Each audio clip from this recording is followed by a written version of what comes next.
Thank you for joining us today for the Temple of Mott Ceremonial Witchcraft, a Dancers of the Circle presentation on tarot and the four elementals. This is a follow-up to some content that we have been focusing on elemental magic and understanding how the four elements work in various magical systems, and in this case, in the tarot.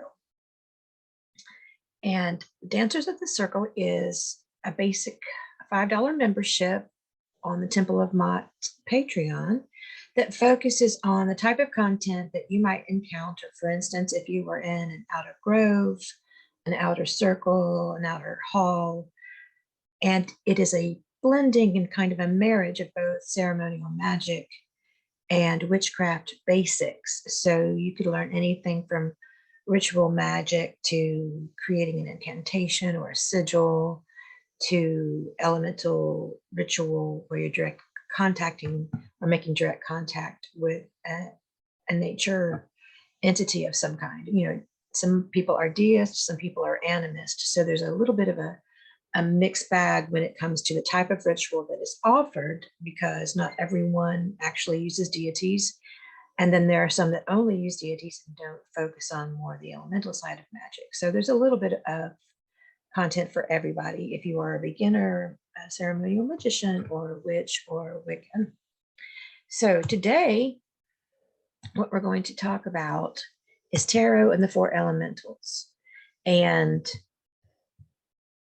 hang on, let me see if I can get this to show exactly what we need to do here. Here we go. All right. So we have earth, air, water, and fire. And as we talked about in the last class, these are based in a lot of occult philosophy by Cornelius Agrippa, the three occult books of occult philosophy, which I actually recommend you basically start with as a resource. It's not something you just sit down and start reading, but it is good to be familiar with it because it will come up so many times in any kind of magical system in the Western mystery tradition. But today we're talking about how these relate to the four suits in the tarot. So as most of you already know, Pentacles is associated with earth, Swords is associated with air, water is associated, Cups is associated with water, and Wands is associated with fire. There are some systems that flip this up, usually between the swords and the wands, making the swords fire and the wands air. So stick to whatever system that you're using. The main thing that we're really dealing with here is how you deal with the actual elementals. So whether your symbology for air is a sword or a wand, that's totally up to you, and you'll still be able to take what you learn here and use it. So let's kind of look at, drill down a little bit into how the elemental energies work in each of these suits. So when we're talking about a minor arcana card, specifically when we're talking about a pip, an ace through 10, we have two key ingredients. We have a number and the suit. So basically we have a number and an elemental. So with wands and fire, the energy that we're talking about is will and energy, passion, inspiration, expansion, soul, instinctual. With cups, which is associated with water, then we have the things that are like properties of water, like flow. So love, intuition, emotions, feelings, relationships. With swords, we have the intellectual energy. And of course, in most traditional tarot, especially Rider-Waite system, they tend to be really difficult cards. So one of the cool things that's going to come from how we're approaching the elemental energies with the minor arcana today is a more intuitive process that will help you out, that I'm getting ready to explain here in just a second. But swords is, it's mental, it's intellect. It could be about your job, aggression, conflict, force. Those are all very traditional ones. Communication is a big element of air. And then pentacles, we have earth, and of course, health, wealth, your body, and your particular understanding of these elemental associations may differ depending on your tradition. So what I'm going to do to kind of make an easy example is say, wands are associated with our energy. Cups are associated with our feelings. Swords are associated with our thoughts. And then pentacles are associated with our senses. Okay. So how you break it down from there, is totally personal. But let's say you want to do something a little bit more intuitive. So the better that you understand how you feel elementally about each of these suits, the easier it will be for you to do more intuitive readings. The other key ingredient for a minor arcana card is the number, obviously. And that's not something I'm going to dig into today. So I've just provided you some examples. There's several systems that you can take the concept of 1 through 10 and assign keywords to them. It can be based on the tree of life in Kabbalah, where each of the 10 spheres has a particular spiritual concept it represents, or it can be like the tetractys in Pythagoreanism, where you have more alchemical symbology to work with. But what I've done here is just kind of an exercise that I've done so many times of my own intuitive process for the minor arcana. So I'm giving you some examples here. For instance, aces, unity, origins; fours, foundation, concept; nines, gestation, growth, awareness. So when you kind of start working with the personal aspects of how you relate to each of these cards, if you can just come up with kind of some keywords for 1 through 10, and then some basic keywords for your elemental suits, it makes it real easy to kind of do an intuitive process. For instance, let's say I got the 6 of wands. Well, I could look at that and say, sixes, I've got over here the word community of wands being will. Let's say that's one of my keywords, a community of will, or an alignment, in your community, that kind of thing. Or let's say I have the 3 of pentacles. I associate the word creating with the number 3, and with pentacles, I associate the word health. So creating health. What kind of intuition, what kind of phrasing comes to mind when you think of creating health? Well, this could be making a tincture, something as simple as making a tincture, or it could be about creating the environment for good health. So it's really just a number and what that number means, and the suit and what that elemental means to you. And that's a real easy way. You put those 2 ideas together and you've got your own personal meaning for that minor arcana card. So I'm going to show you kind of an exercise. I'm going to just briefly pass over this, but I do this one a lot. So what I do is I set up a keyword for 1 through 10 based on some of this is related to the traditional tree of life meanings, but some of it isn't. Some of it's kind of next generation concepts for the tree of life, 10 spheres. And then, as you see, I've got my earth, my air, my water, my fire laid out. So the ace card is the root energy of every suit, whether it's the ace of pentacles, swords, cups, or wands. So a lot of how I start this is it's easy to come up with that number 1, the earth being the body, air, the mind, water, the heart, fire, the soul.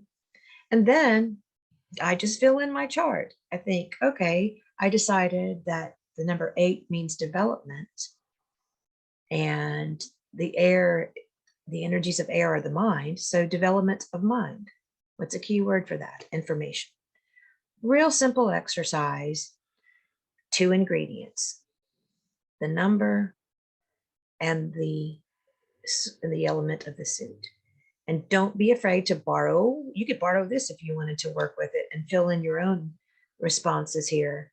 But yeah, just play around with those 2 ideas and then bringing those 2 ingredients together. And the more you understand your elemental energies and how they express themselves, the better, the stronger relationship you will develop with the tarot. And the impact that this has is you become a better reader. You become a better reader because you are basically creating the language that is best going to work for you. Okay, so we know, just a recap, that air is the swords, it's intellect, it's mentation, it's mind, it's job, it's work, it's philosophy. We know that earth is the body, or our personal sphere, or the actual earth, health, wealth. And we know that cups is the watery element of emotions, feelings, relationships, connections. And then fire, we have, for wands, a suit of instigation, of instinct, of will and passion and energy. So spend some time in nature and experience these elements that way, and start keeping a journal. And start with, the physical things that we know of that are elementals, and then kind of progress above that to the, if earth has the properties of covering and shielding, then that impacts how maybe we feel about, let's say, the Four of Pentacles. Yes, it could mean, solid wealth, but from the concept that earth also can cover or be a shield, it can be a fortress, that kind of thing. So you just keep building up on the layers and ways that you experience the elementals. Now, finally, a real light touch on how this impacts our court cards. So traditionally, in most Rider-Waite systems, these are the elemental associations for the 4 court cards. So not only do we have the 4 suits, each representing one of those 4 elementals, each one of the 4 basically persona or court cards also has an elemental association. Traditionally, kings are fire, queens are water, princes are air, and princesses are earth. My own personal system is different. So, use the system that works for you. So your chart above this might look a little bit different from the Rider-Waite system if that's not the system that you use. But what this means then, if kings are associated with fire, then King of Wands is fire of fire. It's the persona or the court card of fire and the element of fire. And so you see there's going to be 4 cards that are the pure elemental energy of the suit. But, for instance, then Princess of Pentacles is earth of earth, but Princess of Swords is earth of air. 2 totally different things because we're mingling 2 different elements. So we could probably think of the Princess of Pentacles as being somewhat stubborn, if we wanted to, rooted totally in the earth, like the cherubic sign of Taurus. But earth of air, how does earth impact air? Earth and air together makes me think of a tornado, depending on the volatility of the situation. So not every Princess of Swords is going to have the same meaning depending on the reading, but it will in some way be representative of those 2 energies. Earth of air. What about, the Prince of Wands, air of fire? Air feeds a fire. What about the Queen of Wands, water of fire? What do you think of? You think of steam, or, too much water puts out the fire, too much fire makes the water too hot, that kind of thing. So each of these court cards is a mingling of elemental natures. So that's where we get a little bit more complexity with these court cards, because we are elemental, and obviously, 3 elements can mingle all at once. But as for the properties of how you might go about intuitively reading the court cards, just think of them as 2 elements mixing together. And once you determine from your own personal system or use what your elemental associations are for each of those court cards, then you just you start doing it kind of as an association type exercise.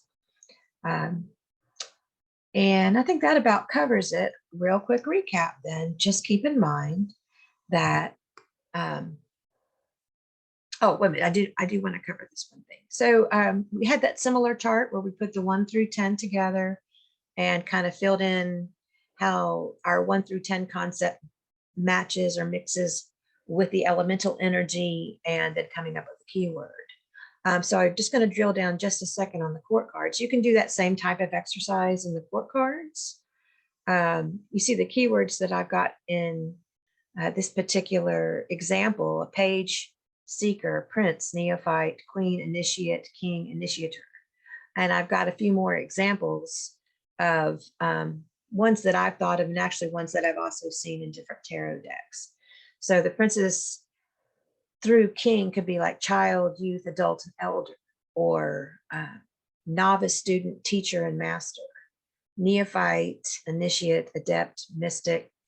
Any one of these three examples above could replace what we've got down here in the keywords for this example. And in this example, fire is associated with the prince and air with the king, which is another less favored system. My personal system is actually different. So don't be afraid to experiment. How you relate to each of the elemental energies is completely personal. It can be influenced to some degree by your natal chart. It could be influenced quite a bit by your environment. It could also be informed by your own personal mythology. And as an example of that, I will say that I put the page or the princess at air because I associate that so much with the maiden and spring. And air is also associated with spring, which is something we kind of covered in the last class on correspondences. So another exercise you can do if you wanted to spend some time deciding how you relate to the two elements mingling in the court cards. So always feel free to contact me if you have more questions. This is really just a high-level overview, with the important lesson being take some time to maybe come up with a keyword for 1 through 10, and then come up with a keyword for the type of energy that each suit is. For an example, mine would be fire, instinct, air, intellect, water, emotions, and then earth would be physicality or body. And then same thing with the court cards. You're looking at the mingling of two elements, and just literally think of it in terms of elements in nature to begin with and build from there. So you got a queen of swords, you've got water of air. How does water impact air? Typhoon, moisture, coolness, a soft rain. So queen of air or queen of swords is like a soft rain. You get the idea. So those keywords can be really, really helpful. And for the purposes of the minor arcana, you just need to have a good keyword for your elements and a good keyword for your numbers 1 through 10. And just to announce a few things upcoming, I am going to start a Patreon for Knoxville Rose that will be specifically a divination Patreon. It will have a client and a student membership available, and then one that combines both for those that want a little bit of both. So stay tuned for that. I'm really looking forward to that. And the Temple of Mott Ceremonial Witchcraft will still remain, like I said, very instructional in the Western mystery tradition. So if you know of folks wanting to get some basic instruction in spell work or ceremonial magic, or like I said, some of this is elemental magic, please have them check out the site. Dancers of the Circle is the type of membership you would find this kind of content, and it's just $5 a month. I do have a basic support membership of $1 a month, and I have a women's group that I'm still hoping to get started and strong at some point. So check that out, and of course, contact me at theknoxville@gmail.com if you want further information, or at templeofmont@yahoo.com. Either one of those, or on Facebook, on Instagram, and the Patreon. So thank you so much for joining us today on this brief presentation on tarot and the 4 elementals. I hope it inspired a deeper look into your relationship with the minor arcana cards. Stay tuned for next month's class to be announced. It will be similar content to what you would find on the Dancers of the Circle membership. Hope you had I hope you enjoyed the presentation, and we will see you very soon, probably the very last Sunday in March.